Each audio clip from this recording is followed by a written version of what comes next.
A Carta aos Gálatas é um documento antinomista? Eu sou Ezequiel Gomes, você está no canal Vem Senhor Jesus e hoje nós damos continuidade na nossa série a respeito da Carta aos Gálatas, nesse momento da série estudando o livro Paulo, Vida e Pensamento do teólogo luterano Udo Schnelli.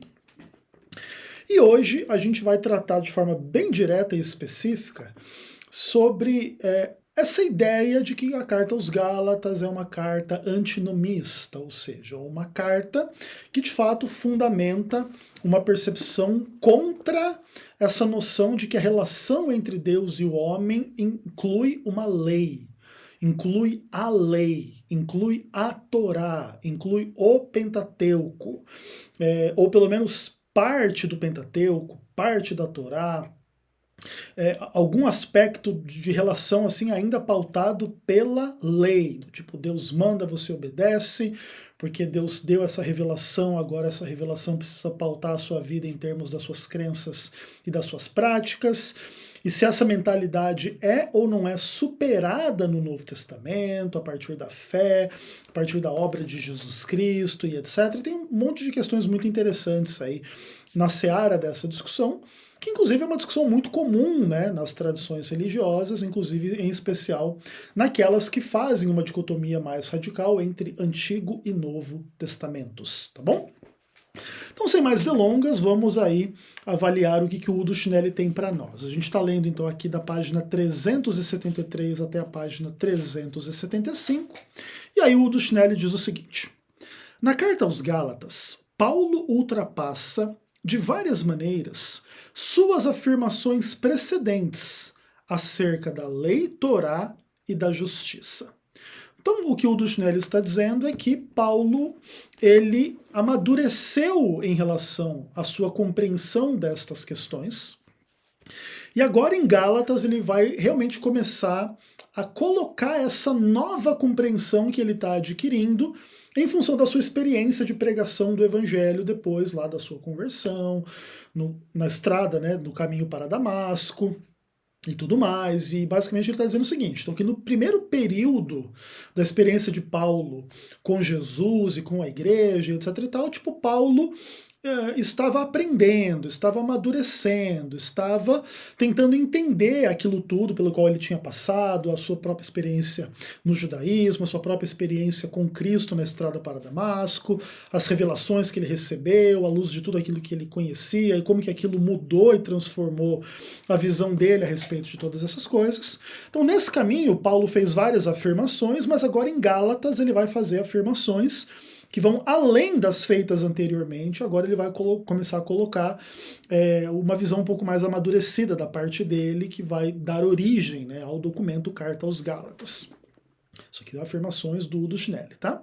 Aí ele diz assim, que essas novas afirmações, elas vão ser divididas aqui em 4 subtópicos, tá? Aí o primeiro subtópico é o seguinte, ele diz assim: Paulo agora universaliza as afirmações sobre a justiça, que nas tradições batismais estão prioritariamente orientadas pela pessoa individual. A justiça manifesta em Jesus Cristo e recebida pela fé vale para judeus e gentios do mesmo modo. Cada ser humano depende dela para escapar da ira futura. Com isto, Paulo nega explicitamente uma posição excepcional dos judeus, ou mesmo dos judeus cristãos, mediada pela Torá. Unicamente Jesus Cristo é a origem e o lugar da justiça alheia, da justiça que vem de fora. As diferenças entre judeus e gentios, fundamentadas na etnia e na história da salvação, já não valem mais, ou seja, não estão mais vigentes. Então, basicamente, o Udo Schnelli está dizendo que o pensamento do apóstolo Paulo ele amadurece na direção de começar a, de fato, universalizar aquilo que Jesus Cristo realiza, na direção de precisar ser pregado e precisar ser crido e aprendido e praticado por cada pessoa individualmente. Não importa se ela é judia ou gentia. Tá? Isso não importa. O que importa é que Jesus veio e morre por todos, e ele traz a justiça pela fé. Então, se você, ao receber o evangelho, aceitar a Jesus ou rejeitar a Jesus, isso é o que vai fazer a diferença para você escapar da condenação futura. Você ser judeu ou gentil não muda em nada isso, tá bom? Então, basicamente, o Dushnele está dizendo que essa afirmação da parte de Paulo foi amadurecida, né, nos primeiros anos, né, no primeiro contato de Paulo com o cristianismo, e agora em Gálatas, Paulo começa de fato a defender isso de forma veemente e etc e tal. Então, não existe mais nenhuma diferença entre judeus e gentios. O que importa é, todos são objetos do amor de Deus em Cristo e precisam responder pela fé aquilo que Cristo realizou em seu favor. E a base da aceitação diante de Deus é a aceitação da fé. Então, por exemplo, um gentil que aceita a fé é salvo, um judeu que rejeita a fé é perdido.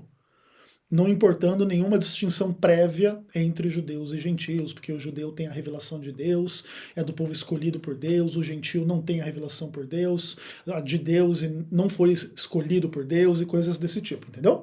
É isso. Segundo tópico. A universalização está vinculada a uma radicalização.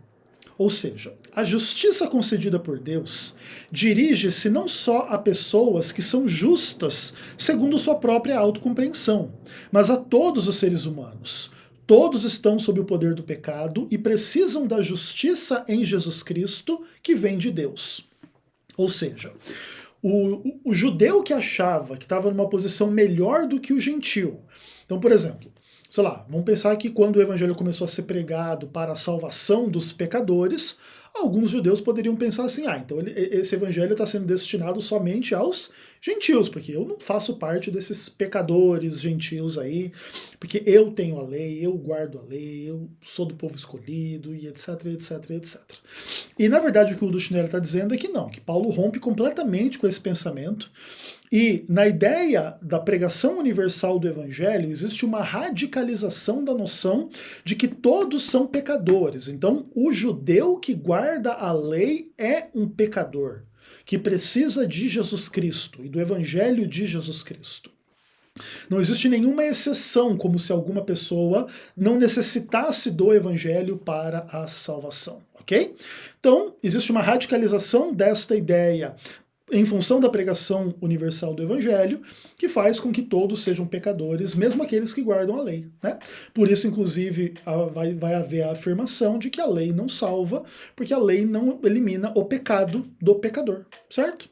Ok, mas estamos nos adiantando. Vamos lá para o terceiro tópico. Aí ele diz assim, Paulo realiza na carta aos Gálatas, pela primeira vez, uma fixação terminológica na relação entre justiça e os conceitos de lei ou Torá, de modo que se precisa falar em uma doutrina da justificação, cuja afirmativa central deve ser feita na antítese, não pelas obras da lei, mas pela fé em Cristo. Ou seja, não a busca humana ou um defeito na Torá, mas o pecado faz com que um cumpridor da lei Torá não possa alcançar a promessa inerente à mesma. Essa realidade do ser humano é revelada unicamente na fé em Jesus Cristo. Ou seja, agora em Gálatas, Paulo vai começar a sedimentar, cristalizar a linguagem dele de que a salvação é pela fé em Cristo e não pelas obras da lei. Exatamente em função aí do amadurecimento do seu entendimento, né, na sua caminhada cristã. Então, o que acontece? O que faz o homem ser salvo não é o homem buscar a salvação. O que limita a salvação daquele que busca a salvação na Torá não é a própria Torá. Mas o problema em ambos os casos é o pecado. É o pecado que impede o homem de buscar a salvação e encontrá-la por si mesmo. Por quê? Porque o ser humano tem pecado. O ser humano ele não vai conseguir, através do auxílio da lei, superar o pecado para encontrar a salvação por si mesmo. Então, o pecado frustra a salvação do pecador mesmo em posse da lei. Por isso não é uma busca humana, nem um defeito na lei, mas é o pecado que é o problema. E o pecado só pode ser superado pela fé em Cristo, ou seja, a solução real, de fato, do pecador encontra-se unicamente na fé em Cristo, que pode fazer o que o ser humano sozinho não consegue fazer, mesmo informado pela lei. Beleza? Mesmo obediente à lei, porque o obediente à lei não deixou de ser um pecador, tá bom?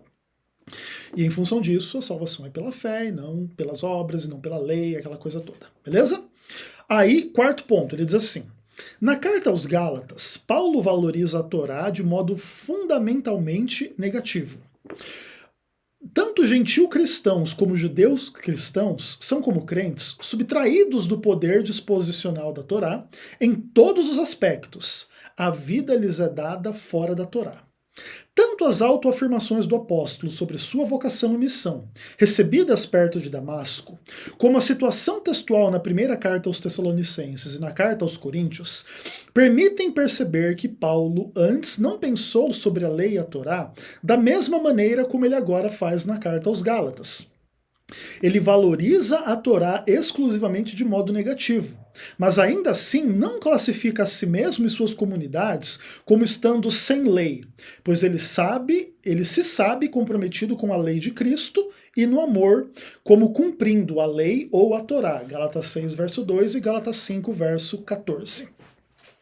Daqui a pouquinho vai ter uma outra nota aqui um pouco mais extensa para a gente falar de antinomismo e etc, mas vamos comentar essa parte aqui dessa quarta questão. Nesse aspecto, o que o Udo Schnelli está dizendo? Que Paulo ele tinha um entendimento menos maduro quando escreveu 1 Tessalonicenses e 1 Coríntios, que não era exatamente a visão que ele coloca em Gálatas. Então, em Gálatas existe uma mudança de chave no entendimento teológico de Paulo, na sua linguagem, na sua argumentação, e agora ele coloca a Torá como algo exclusivamente negativo. Então, o crente, seja ele de origem gentílica ou judaica, é retirado da esfera da lei, sob qualquer aspecto, e agora ele vive exclusivamente pela fé e etc e tal, ainda que, aí ele vai colocar aqui um adendozinho no final, que isso não queira dizer que o cristão está sem lei, porque ainda existe a lei do amor, beleza? Ok, aí nós vamos ler aqui um parágrafo um pouco mais extenso, que vai trabalhar um pouco essa discussão sobre antinomismo e tudo mais, tá bom? Aí diz assim: o decurso da história da missão paulina apoia este juízo. As decisões da Convenção dos Apóstolos, ou seja, do Concílio de Jerusalém em Atos 15. O incidente antioqueno, ou seja, aquela treta entre Paulo e Pedro em Gálatas 2. E o testemunho das cartas de Paulo permitem unicamente a conclusão de que os distintos grupos preservaram seus costumes religiosos abrangentemente, ou seja, tanto judeus cristãos, aliás, quanto gentios cristãos guardavam tradições que vinham do judaísmo ou do mundo gentílico, dos pagãos, etc. Tá? Aí ele continua. Paulo formula essa posição programaticamente em 1 Coríntios 7,18. E ele fala o seguinte: quando alguém foi chamado como circunciso, que permaneça circunciso. Que quando alguém foi chamado incircunciso, que não se faça circuncidar. Então, ou seja, as tradições vão ser mantidas. Então a tradição do judeu ser circuncidado não vai ser quebrada, e a tradição do gentil não circuncidado não vai ser quebrada. Aí ele continua. Nas comunidades de Paulo, em sua maioria gentil-cristãs, a liberdade da Torá sobre preservação do conteúdo ético nuclear era mais ou menos a base evidente. Então, ou seja, existe uma liberdade da Torá. O gentil cristão não precisa guardar a Torá, sob a preservação de um conteúdo ético nuclear. Então existe um certo conteúdo da Torá que o gentil cristão tem que guardar. Veja que, por exemplo, a própria ideia do amor ao próximo é retirada do próprio Jesus lá no Evangelho, que ele retira de Levítico 19. Você não pode abolir a Torá de forma absoluta, porque senão você vai abolir a necessidade de amar ao próximo, o próprio ensino de Jesus, o próprio Evangelho, e etc, porque você não guarda mais a lei para você ser salvo lá, e etc, tá bom? Aí ele continua. Ao mesmo tempo, porém, também nas comunidades paulinas, judeus cristãos e tementes a Deus observavam, pelo menos parcialmente, a Torá. Algo indicado pelos conflitos acerca das carnes dedicadas aos ídolos, em 1 Coríntios capítulo 8. Em Corinto, entre os fracos e fortes, e também em Roma, existe o mesmo problema. Lá em Romanos 14, versos 1 a 15. Aliás, 1 até o capítulo 15, verso 13. Aí ele diz: a lida do apóstolo com esses problemas das comunidades é muito instrutiva. Ele já não atribui nenhuma importância fundamental às leis rituais, mas vê a conduta cristã correta na consideração do grupo em perigo e na aceitação mútua. Ou seja, você não tem que guardar a lei cerimonial, mas você tem que cuidar do grupo que está em perigo. Então, se o judeu estiver em perigo, o cristão gentil precisa ajudar esse cristão de origem judaica, e vice-versa. Se o cristão gentílico está em perigo, o cristão judeu tem que vir em seu auxílio em relação a essas discussões, entendeu? Ou seja, se alguém está perigando perder a fé em função de sensibilidades judaicas ou gentílicas, o grupo contrário tem que ter a sensibilidade para não afastar a referida pessoa da fé cristã.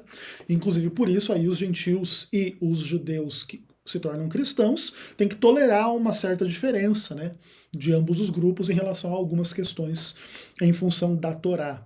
E especificamente a mais sensível delas, em Gálatas, a circuncisão, tá bom? Aí ele diz assim: o apóstolo não realiza sua missão como uma teoria sobre a Torá.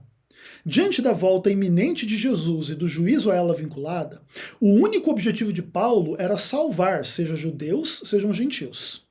Ele aconselha aos coríntios: não vos torneis ocasião de escândalo nem para judeus, nem para gregos, nem para a comunidade de Deus. Assim como eu mesmo me esforço por agradar a todos em todas as coisas, não procurando o meu benefício pessoal, mas o de muitos para que sejam salvos. Aos Gálatas, porém, ele pode exclamar: permanecei como eu, pois eu também sou como vós. A observação sarcástica em Gálatas 5, verso 12, porém, mostra como é grande a distância pela qual Paulo se afastou dos valores fundamentais judaicos. O sinal da eleição à circuncisão é colocado em proximidade imediata à castração. Essa análise do texto mostra, em sua prática, que Paulo não era nem antinomista nem nomista. Ele tratou a lei como adióforon. Essa palavra adióforon é um termo técnico para falar daquilo que não tem mérito nem demérito. Aquilo que não é nem recomendado e nem proibido. Então vamos escrutinar isso aqui um pouquinho melhor.